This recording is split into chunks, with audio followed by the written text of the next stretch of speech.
Hey, you are listening to Oh Crap Parenting with me, your host, Jamie Glowacki.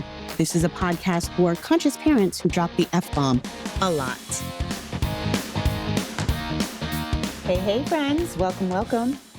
Today, I want to talk about some back-to-school-ish kinds of things. I am sure right now you are being inundated with back-to-school stuff, and I am well aware that if you're in the South, you probably started school somewhere in the first week of August. Here in the Northeast, we get back to school usually after Labor Day, depending on the school. So, this what I'm about to talk about today is more the first few months of school. So anything I say is not just the first couple of days of school or like that first week, right? These are kind of ongoing things. And I'm not going to flood you with the back to school content. But these are some issues that are coming up in our parenting community, the Oh Crap Cafe. And if you're interested in joining that, I will link that in the show notes. The first thing I want to talk about is after school restraint collapse. And if you are on social media at all, I'm sure you've heard of this. I give this warning every year. This is the idea that your child has contained themselves pretty tightly for the school day. This is particular to kindergarten, first and second grade. After that, kids kind of get a handle on what's going on and how to handle their emotions and how to handle their bodies. But those first few school experiences, official school, you can get after school restraint collapse, which is your child has held it together. They have followed the rules. They have tried to be good kids. They've had to have good behavior. They've done all the things they've been told. And chances are they've been sitting longer than they're used to sitting, and they've had to contain their bodies and emotions longer and stronger than they might have over the summer or in their life thus far. And so they hold it together for school, and then they collapse for you afterwards.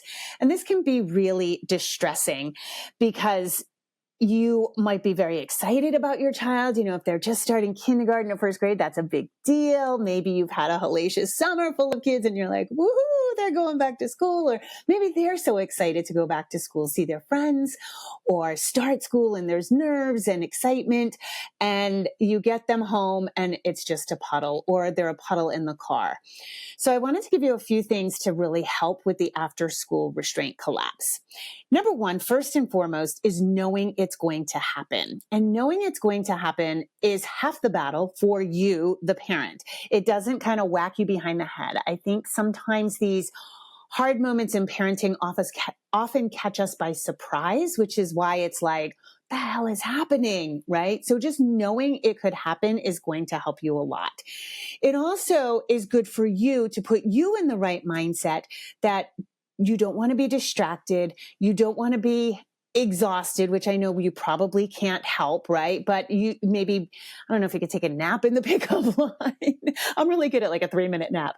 But I think it helps just being aware of your emotional state, maybe not scrolling your phone while you're waiting to pick up because somebody might say something to piss you off. If you are in a bad mood, maybe not getting in, maybe taking some time, a couple of seconds just to get your breath, ground yourself before getting in the car to pick up your child.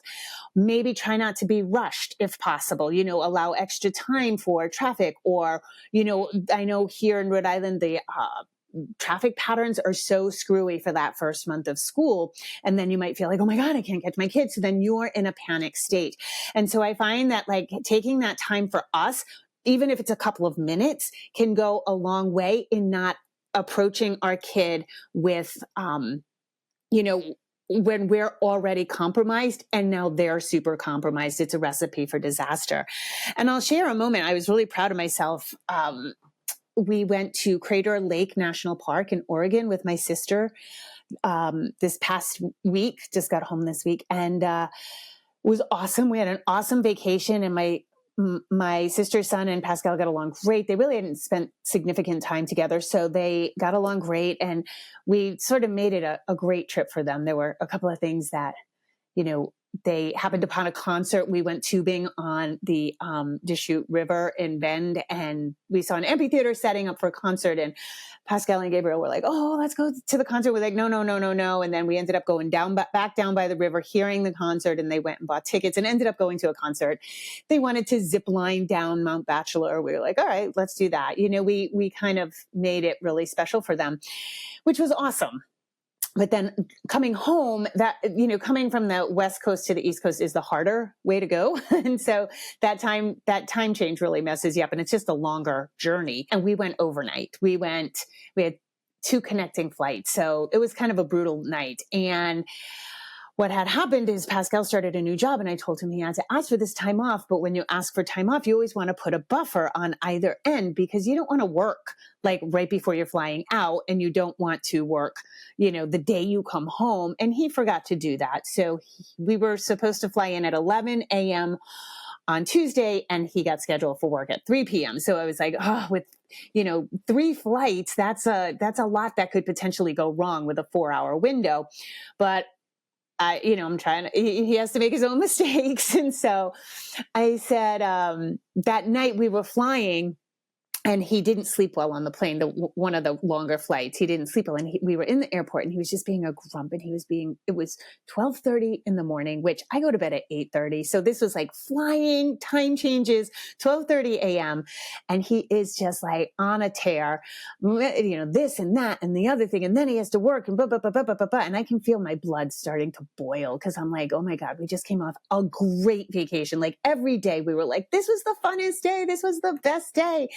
And he just kept moaning and groaning. And so I wanted to start saying all the nonsense. Like, I told you to build in a buffer. You should be grateful about this trip, and you're just bitching and moaning. And I didn't sleep well either. And I realized how compromised I was in the moment. I was like, eating at weird hours. It was the middle of the night. I was underslept. We did have a great time, but there was a lot of travel. We did 1,200 miles on my sister's car. Like, we did a lot of stuff, and I was compromised, and I was starting to feel weepy and ragey. And so I just went to the bathroom. I was like, get yourself together. Do not say a word to Pascal until you have slept and had like a normal day at home, and we will revisit all these topics, but not now. So it ended up being great. And after I slept, none of these things seemed as catastrophic as they did at 12:30 a.m.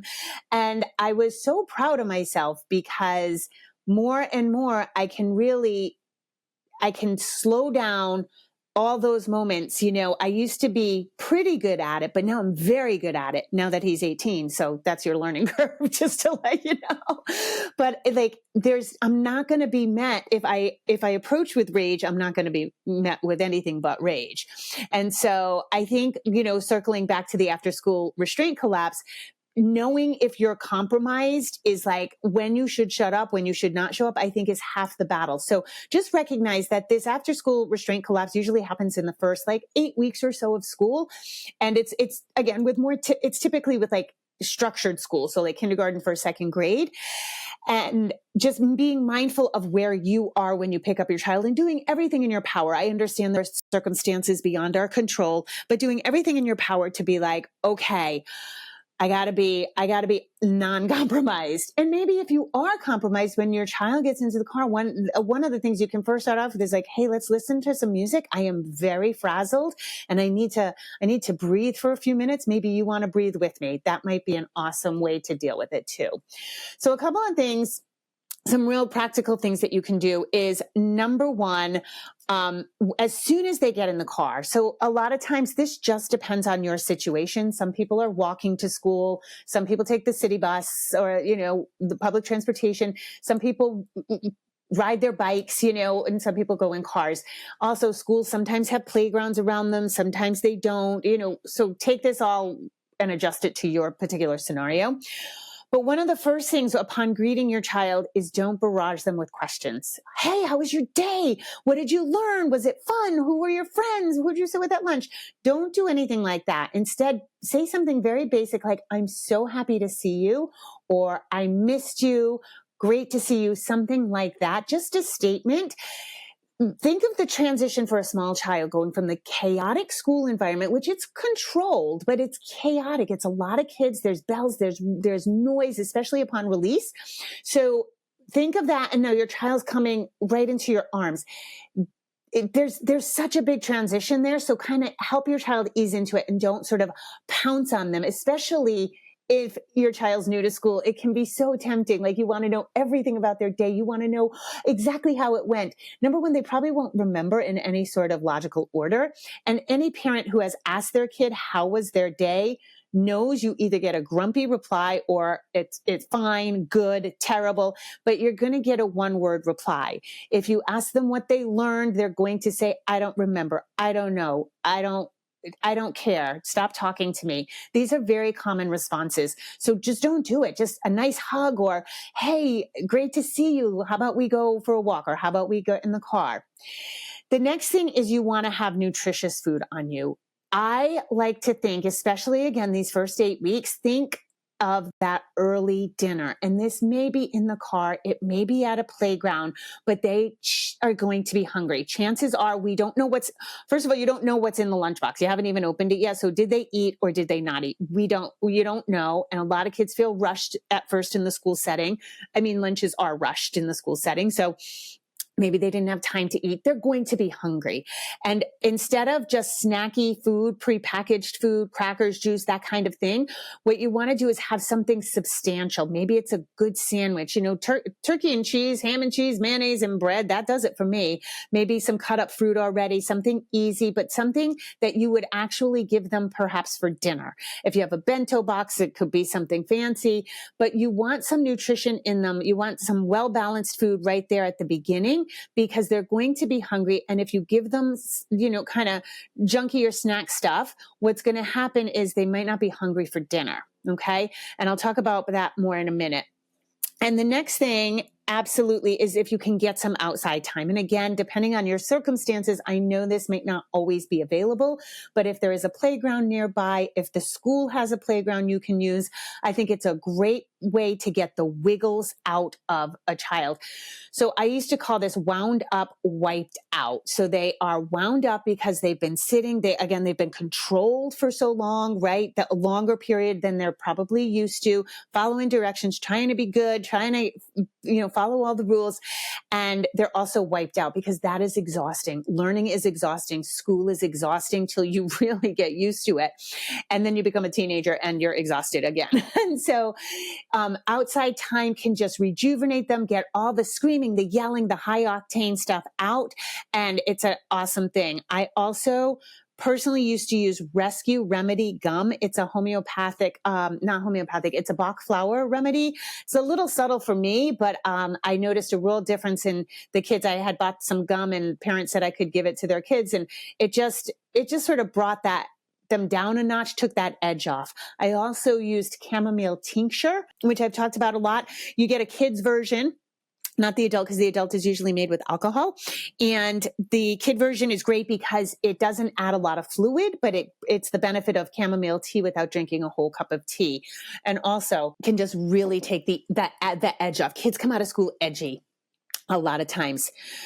This is a great place for the early dinner. Like I said, circling back to the nutrition aspect, we want something in their bellies around 3 or 4 p.m. because that's usually when kids are hungry.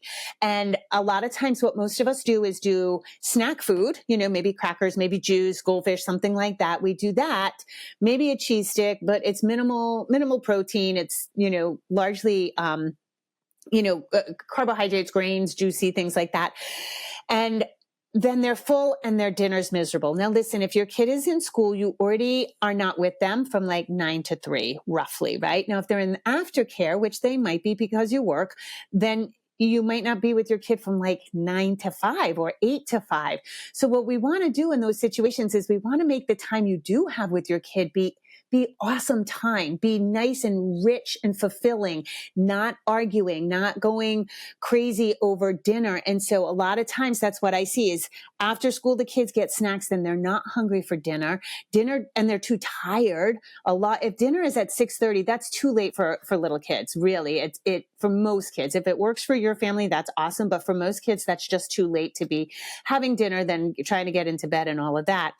So far better for them to have the nutrition, even if it's in the car, which I don't love, or standing up at the playground, which I don't love. But I think in this case, it's better to have that. And then when you get home, hopefully that can be connection time, playtime, some real good, like I said, rich quality time with your child. And maybe for your family, that is cooking dinner and that is your rich time with your child, which is awesome. But for a large amount of people, the kid is cranky. Then you go to sit down to dinner. Now you're negotiating picky eating. You're negotiating one more bite. And it's just, you spend a large portion of that small amount of time in contention, in a contentious interaction with your child. So much better to switch it. Do the snack food at dinner while you and your spouse eat. That you can still teach manners and talking at the dinner table, but it doesn't have to be the meal that will bring on all this other stuff, because you really do want that. You want to maximize the time you have with your kid for connection time. Which brings us to early bedtime. So the first few months of school absolutely should be earlier bedtimes for almost all kids, because obviously there's a lot of learning. They sleep heavier, even if they're in a position where they could take a nap. I don't think kindergartners nap anymore, but they used to when I was a kid. I had half-day kindergarten and we took a nap. I was like, what did we do? What did we do? But the early bedtime too. So a lot of kids, going back to that one, when you don't ask them about their day. Once bedtime starts, your child, that's their cue to decompress. And so they get fully decompressed. And what happens is then you get all the information. Then you might even ask, hey, how was your day? Now your child has gotten the wiggles out. They've been fed. They've calmed down. They've been home, and now they're decompressed. And now they'll be willing to share about their day, or things will occur to them. And so you want to start that bedtime earlier to be able to build in that time. What a lot of parents do is, want connection time, and then they start the bedtime routine, and then from there on, it's business. This is here, and we're going to bed. But if you build in maybe 15, 20 minutes where you can chatter about the child's day, that still counts as connection time, yeah? So it's not eating into your, like, quote unquote, awake connection time. It's just kind of reconfiguring it, because that cue for bedtime is when a lot of kids just... And that's why they are constantly like, one more minute, I have to tell you something. And so you want to build that in and make sure there's plenty of time for sleep. I can't overstress sleep, especially with your child's entering school, structured school again, kindergarten or first grade for the first time, because it's so much. Think of the social, I don't think your child's ever been in a social situation like that with that many kids, expected to follow the rules in quite the same way. Even preschool is a lot more lenient. So I would just really cut your kid a lot of slack and just make sure, not a lot of activities, just a lot of playtime after school, a lot of family time, and just sort of bring everything down just for a little bit. If you are in activities, just if you can take breaks, because there's a lot for your child to acclimate to. All right, enough about the after-school restraint collapse. Now I kind of want to talk about another concept. This is for those of you who have preschoolers who are set to enter kindergarten, maybe not this year, but next year, okay? So I have already heard from several parents about, their kid is in their sort of last year of preschool, and depending, again, where you are in the country, what country you're in, this varies widely. So I know we tend to call daycare school, and then there's preschool. So here where I live, there is just one kind of preschool. The child is there when they can go when they're 3 and 4, and then they go to kindergarten. Kindergarten is not mandatory in Rhode Island. It's not in every state. So kids don't have to go to kindergarten. They can go right to first grade when they're age appropriate. But I know I hear from enough clients, both in the US and globally, that it's, there's like, there's pre-K1, pre-K2, pre-K3. I don't know all the rules where you are, but usually it's the last year of preschool before kindergarten. And there is all this talk of being ready for kindergarten, being ready for kindergarten. And it drives me crazy. There's books written on it. There's whole Instagram accounts about it, being ready, kindergarten readiness. And I understand that why that is kind of in the cultural zeitgeist, but on the same token, like knowing that some kids aren't ever in preschool. Some kids, like here in Rhode Island, don't even have to do kindergarten. So like the idea of being ready for kindergarten is kind of odd that we would put academic pressure on a kid at that point in time. And I know some of this stuff isn't academic. It's like social skills or whatever.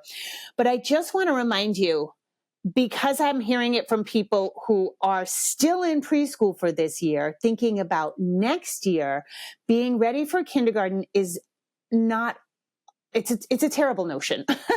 Because in no other milestone when your child was, I don't know, 12 months, you weren't like, okay, we got to get ready. This child needs to be ready for potty training. So I'm going to work on them getting off their clothes because at 2, we're going to potty train and they need to be ready for potty training. You know that at 1, your child is going to be vastly different at 2, and that those skills will build throughout the year leading up to potty training. We don't look at infants and then start like exercising their legs or trying to make them do things beyond their capability because we know in a year they'll be walking. And so we want to get them ready for walking. We don't do that, especially in early childhood up to at least age 6 or 7. We understand that each kid is like where they're at, and a year from now is going to be so different. So I encourage you to let go of this, like the readiness for kindergarten, and already looking at the list, wherever you got the list, wherever you got the checklist. And, if you feel like you have to look on it, just bank it and give your kids some time. Like they may already be in a new preschool classroom with different kids and learning different things. I think we are really jumping the gun with kindergarten, and it's starting to put so much pressure on our kids that I'm seeing kids revolt. Like they can't handle it. They're throwing pencils and paper. They're crying over, worksheets, basic worksheets, and that should not be the kindergarten experience. Now, if you are getting some feedback, if you already started kindergarten, or if you're starting it in a week or 2 or whenever, I am hearing from a lot of parents that they're getting homework. And again, varies widely where you are. Some states are like outlawing homework and whatever. But a lot is like coming back. The teachers are saying, oh, they didn't finish in class, so they have to finish this at home. I encourage you to be an advocate for your child on anything that feels not right and anything that feels like I do not like the idea that your child just spent 6 hours in school and because they didn't finish something now have to work extra at home. And I understand that if this happens in older grades, that's a different thing, or homework.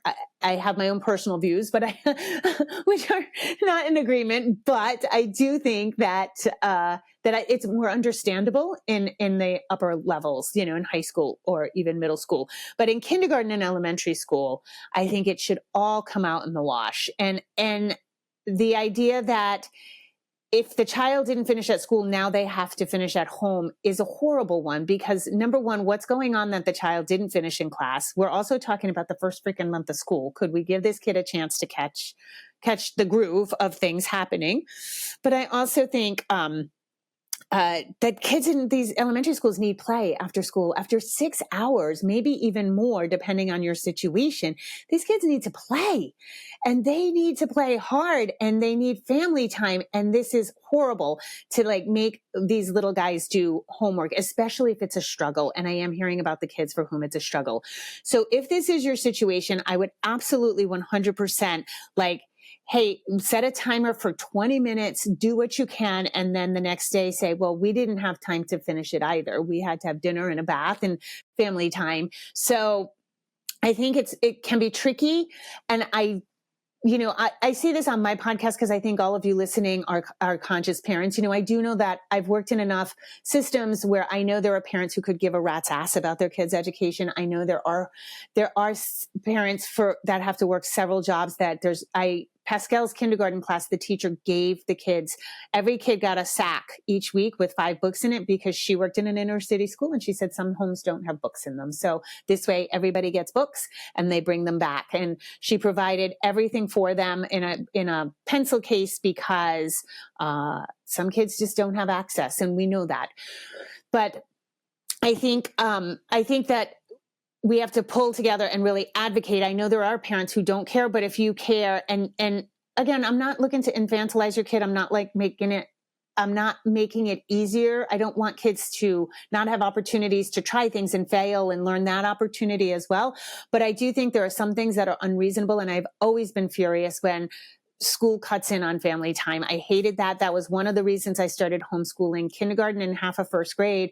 And I was like, wait a minute, you have him almost the whole day here, the best hours of his day. And now there's still stuff that I have to pick, and he's still got to do this at home when now he's mine. Now, and of course we'd be reading and we'd be doing things, but he associated those workbooks or those pages with school. So anyway, I think I was an advocate. And then when the system got too big and I couldn't advocate anymore, I personally had to ditch the institution. But for you, you don't have to homeschool, but you have to advocate. And a lot of teachers relent and they say, yeah, he's little, I told you he had to finish it, but of course he doesn't have to finish. There's always some leeway, and I just think that this push for early academics is just wrecking our little ones. They're already so anxious. These post-pandemic kids are so anxious. They're already inside out raw. These Gen Alpha kids are just built different. And I think to start academic anxiety in kindergarten is kind of insane. Okay, but let's talk about when you do have to be worried. So writing is coming up a lot in the OCRAP Cafe. That's our online parenting community, but it's also coming up with clients and with the general public on social media and YouTube and whatnot.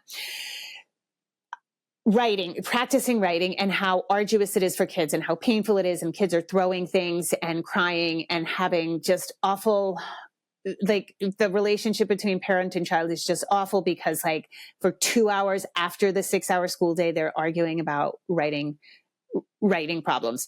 So let's talk first that if you have a little one, so let's say you have a preschooler and you are concerned about their writing, which you should not be, because 3 and 4-year-olds really should just be grasping a pencil. They probably aren't writing yet, and forcing them to do so will not do any good. We have study after study after study, kids who perform academically well at 3, 4, 5, maybe they're reading, maybe they're savants at math, maybe you worked with them to write their name. All well and good, but they don't do any better once they hit 3rd grade. 3rd grade is when all the kids sort of even out and there's no significant advantage. And they've done long-term studies. It's not like early readers get into college more. There's no significant difference. So the only thing you're doing is creating contention with your child, but also maybe you're trying to one up everybody. I don't know. You're going to meet those people too in school, but we don't have to do that. So remember, for preschool, if your child loves to trace numbers, letters, loves brain quests, workbooks, or whatever if they're really down with it, have at it. I'm not saying you have to stop a child who is motivated and interested, but a large amount of kids are interested for a New York second, and then they're like, okay, cool, I'm going to go play. Honor that. Remember, play is the work of childhood, and it's not just social. It's not just critical thinking and figuring out and problem solving. It is building their body for education later, for school and what school expects of them. And what do I mean by that? The trunk, the core. Kids are notoriously weak in their core these days because we know they're watching too many screens for the large amount of time, or we're keeping them too safe and in the house. So they don't have that big play play for the proprioception and the vestibular input. They need that. And they need that by climbing and running and jumping and risky play and hopping over logs and creeks or whatever, wherever you live. Maybe it's hopping over crosswalks. And they need that kind of play because it builds muscles that later in first, second, third grade will allow them to sit still, will allow them to have good penmanship because they have that strong body, that strong base. And if your child, if your child is just has a weakened core, they're going to slouch. It'll be more painful for them. They'll be more fidgety, right? So that's number one. Now, we want to also work. You can do so much for handwriting besides writing. One of the things is crab walking, in particular crab walking. A good core directly relates to penmanship, okay? Because again, it allows you to sit up, it allows you to write properly, you have good posture, and all the other muscles are engaged, right?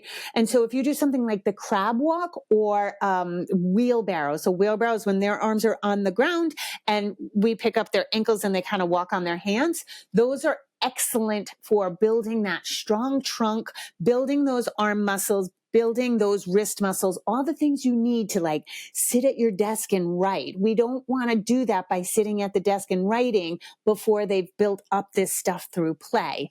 And I don't want to quantify play. I don't want to make it like, oh, we have to do 30 minutes of play to make you strong for good penmanship. No, I just want them to go play. Like go play, and it doesn't always have to have an educational thing, but if you're stuck and you think your child is quote unquote behind, which I would argue, I hate that word, but if you feel like it needs some attention, give the attention there, okay? The next thing is tape and scissors. I talk about this all the time on social. I talk about it here on the podcast. Tape and scissors activates the pencil grip. It's the forefinger, the middle finger, and the thumb, which are needed for writing. And pulling tape and using scissors works those muscles. So your child will be building the right muscles to hold the pencil, which will, make their penmanship better. But it's just such an awesome, way to not sit and write if your child is not compelled to do so. Remember, there's so little right now. We don't want to burn them out at 4. Like, no, you have to sit and practice your letters. Like, dude, they've got such a long educational career. Like, I don't want them burnt out before they even enter the structured school environment. So that's for the little ones. If your child is in kindergarten or first grade and they've been told they need to work on their handwriting, here are a couple of things. Number one, lists. If you keep lists, you can make lists of best friends, of your favorite color. The child can write out what they'd like for the grocery list, and maybe even reward them with like, hey, if you write out your grocery list, you can get one of the things on it, because I'm sure like all their stuff is not necessarily things you would buy. Polls, kids love doing polls. Anything, if you get a clipboard, your kid's going to walk around the house asking you questions, or you can create a poll of like, who likes ice cream better, who likes pizza better. And that way they're doing some basic math, but also writing names. We like to play cards and do just people's names on the list and, basic math again. So those are some ideas, like anything that keeps the pen in the hand, right? Which brings me to pens. So if you have a child who's in kindergarten, first, second grade, and they are struggling with handwriting, I'll link it in the show notes. Make a note for myself. The educator's name is Andrew Padua, and he owns the Institute for Excellence in Writing. He does a lot of homeschool stuff, but he also goes around to schools. And he has an article called Switch to Pens. And the whole basis of this is that pencils, by nature, because of the soft lead, they need pressure on them. So it really can be uncomfortable for hands to create the letter or the numbers. I mean, I remember writing essays and like putting the pencil down and shaking my hand. But so it creates pressure. And then of course the lead wears down. So then the child might have to go sharpen the pencil or press harder because the lead gets, broader as the point gets worn down. So this creates, number one, pain in the hand, but also a distraction, right? Because they have to get up and sharpen it. The other thing is, why do we use pencils? Because you can erase if you make a mistake. And his argument is that if you are constantly erasing a mistake, you're interrupting the child's flow. So the child might have motivation to sit down and practice their letters. And if you're right on them and saying, oh, well, that's not exactly right, or they think it's not and they have to erase, they are now out of that flow, out of that motivation, and they may not want to continue, or it will be harder to get back into it. Now, for older kids, this is especially true because they may be doing some creative writing. They might be writing an essay or a book report, and they may have thoughts they need to get down. And self-editing is the worst thing you can do when you're trying to get thoughts down. It's the number one thing they tell authors. When I was writing my book, I learned you cannot self-edit, because if you self-edit in the moment, you completely take yourself out of what you were going to say and the flow of your thoughts. And so what you end up doing is I call it throw up on the page. You just throw up everything, and then you go back and clean it up. Then you get the professional editor, that comes in, and then it really gets cleaned up. But you have to not interrupt the child's flow. With a pen, first of all, it's consistent flow and action, right? It doesn't wear down, so it's much easier to keep writing. It is also, if you make a mistake, you cross it out and keep going. And this was a game changer for Pascal. The pencil did hurt his hand, and and he loved crossing out. He was a nervous learner. So if he made a mistake, he'd get obsessed, and he would erase it till the paper was worn, and he would be completely destroyed. Like, the paper would be destroyed, he'd be wrecked, and then he'd forget what he was doing. It was a nightmare. And then the crossing out really helped him, not just with the flow of his writing, but it really helped him with being a nervous learner. Because he was like, there's the mess. The mess there is right on the page. I can see I made a mistake and I crossed it out. No big deal. Nobody's going to die. I made a mistake, and everybody can see it. And that really, really helped him. So if you have a nervous learner, I would definitely consider this. Now, a lot of schools may be picky. When I went to school, you couldn't use a pen till a certain age and grade. So I don't know. It depends on your school, but you can certainly practice at home with this. And then another thing is cursive. Maybe your school won't let you do it ahead of everybody, but again, you can work it at home. So many kids love cursive that hate to print. Print is arduous. You have to keep picking up the pencil off the paper. Cursive, Pascal loved it. He was like, oh my God, it's so much easier. My hand can just keep going. I know a lot of kids like it because it looks like artwork. And so, get yourself a good cursive tracing workbook and see if that helps, because a lot of kids love it. Waldorf teaches cursive before print for that very reason. It's more artsy, it looks more arty, and the kids really enjoy it. So again, it may not be acceptable to turn in at your school in these early grades, but it will help with that grip. It will help with penmanship in general. And so I think that's really the key. And then making sure that you have the good spaced paper. A lot of kids, I know I'm always writing on like a regular yellow legal pad or like just a plain notebook. And when Pascal first was learning to write, he wanted to write on that little lines. And there's a reason they have those big lines in the beginning. So make sure you have a couple of those notebooks so that your child doesn't feel like they have to get this teeny tiny writing and it's got to be perfect. So I hope those things help. If you have any other back to school questions, I'd love to hear them, or things to do with school. I do think it's such a big transition, and I think we just have to remember that. It is a huge transition for kids, even older kids, after taking the summer off and going back to school. And if it is your child's first real structured school experience, I would encourage you to let things shake out. So a lot of times the first couple of weeks are harrowing. It's trying to figure out the schedule. I know buses schedules get off. The traffic pattern's different. Your whole routine is different. And then your child is in a lot of social settings that maybe you just wouldn't be in with them before. There's going to be more kids in a classroom than they might be used to. There's going to be different kids. There's going to be kids whose anxiety comes out in meanness and rudeness. There's going to be kids who are not nice. There are going to be kids who are swearing. So there's a whole bunch of stuff that can happen that can really get the hair on our neck to go up, or make us very mama bear and papa bearish, like somebody was mean to my kid or somebody's a bully. And I'd encourage you to like get information, stay curious, stay calm, stay connected. If your child comes home with big tales, see if you can ask really open-ended questions. How did that make you feel? How did that make her feel?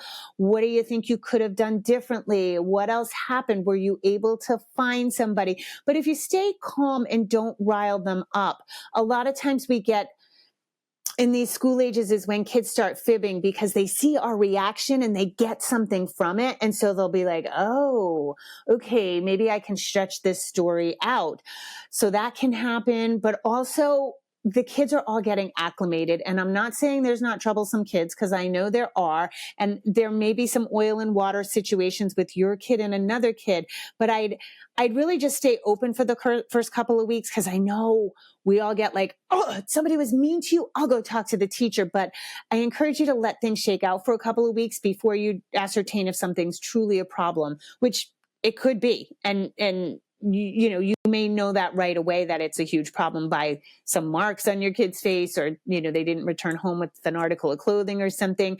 So I know that there can be serious cases, but in the most cases, I think it's just okay to let things shake out a little bit before we like start making conferences with the teacher, or determining that there's a bad kid or a good kid or a mean girl or something like that. All right, you guys, as always, I appreciate you. I appreciate you listening, and I hope you have a great day. Rock on. Okay, bye everyone. Just a reminder, if you need additional resources, I have Oh Crap Potty Training. I have Oh Crap, I Have a Toddler. Those books are available everywhere you want to find a book. You can also go to my website, jamieglowacki.com, where you can book private sessions with me, buy any of my courses. Those are really geared towards potty training help.